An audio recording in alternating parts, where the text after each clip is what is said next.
Hey guys, so today I'm going to swap out the radiator in my truck. It's been intermittently leaking and so it's time to change it. Of course, the first thing with any repair is usually to disconnect the negative pole of the battery, so that's done. And then the second thing was to see if I could drain the fluid using the drainage petcock down here. But unfortunately, that petcock seems to be blocked and I'm not getting any drainage there. So, as a second choice, I chose to undo the large radiator connection right there, and of course that does the trick, and the radiator fluid's in a pail. While I'm at it down here, I've disconnected the two transmission cooler lines. There's one here. I used an 11/16 wrench to undo that compression fitting, and then there's a second compression fitting down here, and for some reason it was a little larger connection. And those came off easily enough. The connection here will have to be done, but I'm going to try and delay that until after I get the shroud off and get the radiator out.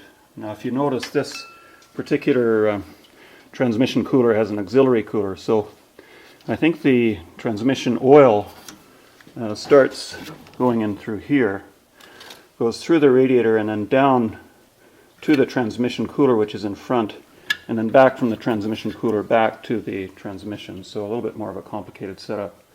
Now my next step is to loosen and push forward the shroud. I'm going to try and avoid having to take off the fan. There are 4 bolts, one here, one down here, and then 2 over on the other side, so we'll undo those now.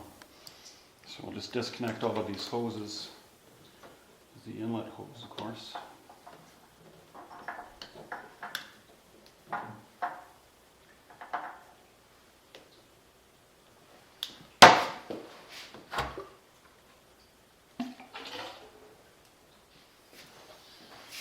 Okay, this is a shroud bolt right here, 10 millimeter. Now let's unbolt the bolts holding the radiator to the chassis. Now there are some plastic little grommet things holding, little plastic tabs holding this mat to the radiator. I'm going to try and undo those now.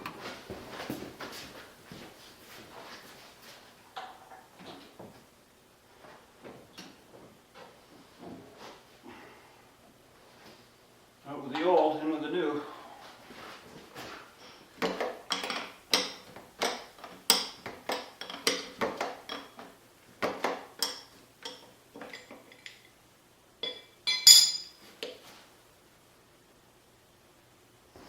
Okay, now I need to figure out how I'm going to do my transmission cooler lines.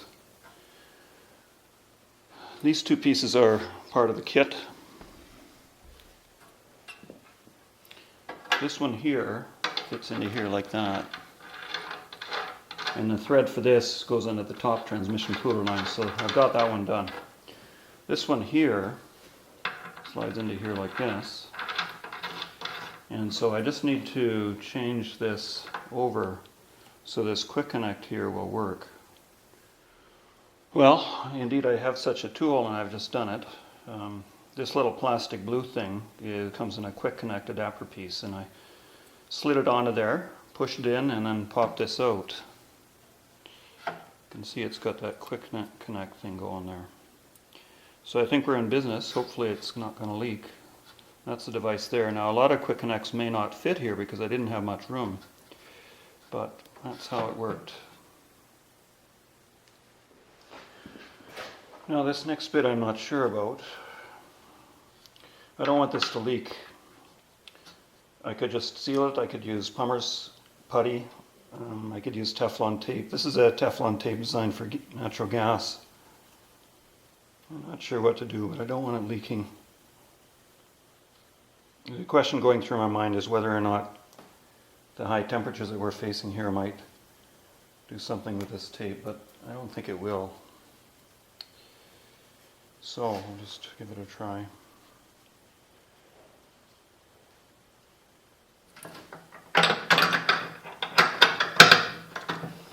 This is a 5/8 nut here. So I want to emphasize that I'm not sure if I should be using Teflon tape here, but I decided to do it.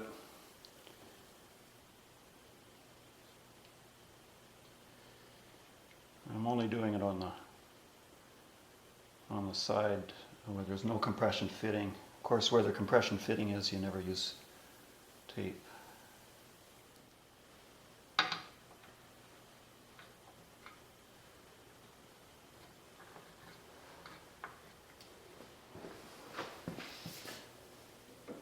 I'm going to use the old ones because I know they fit. This petcock here is for draining the fluid off. There's no nipple like there was in the other one, but I think it'll work just as well. I'm just going to leave that one alone. And I'll swap over the clips. May as well reuse the ones I had because they're good.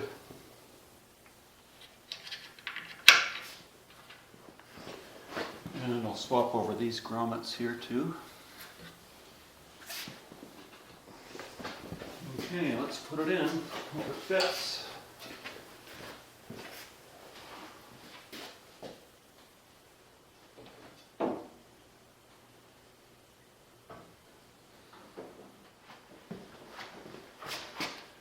So there are a couple of centering pins down below, little dowels that hold it in place at the bottom.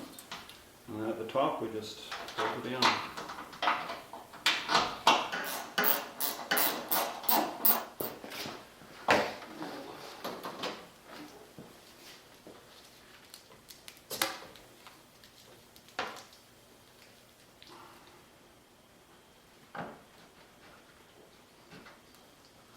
These hoses were changed just about a year ago when I changed the water pump, so they're still good, so I'm going to reuse them.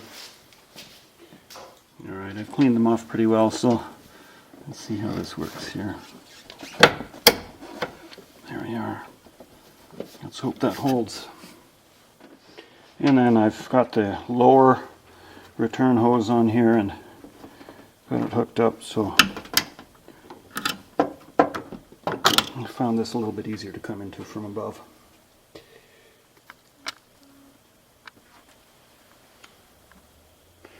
Now the last bit is to put in the reservoir hose, which just hooks in with a couple of slots. So you slide it in and slide it down. Reservoir hose hooks up fine, and then hook up the drain tube, and then fill it up and burp it, and then we're done. So this last bit's pretty important. We filled it up with fresh antifreeze, and I've got a no-spill fill on here. And what we have to do is we need to get rid of the air that's trapped in the system now, because when we drained it, we've got air pockets that are in the engine and the heater core and elsewhere, and so we need to burp the radiator. And so the way to do that is to start the engine and heat it up and wait for 5 minutes or so, watching very carefully here. Now, if you overdo it, you're going to end up with antifreeze bubbling over, and that'll be no good. But wait until the thermostat opens. You'll be able to feel from the warmth here that the thermostat is open, and all of a sudden you'll see air bubbles coming out of the no-spill funnel. And once that settles down and before it overflows, turn the engine off, and you've now burped the engine. Now, if you think about it, the way this system is designed, it's designed to burp itself.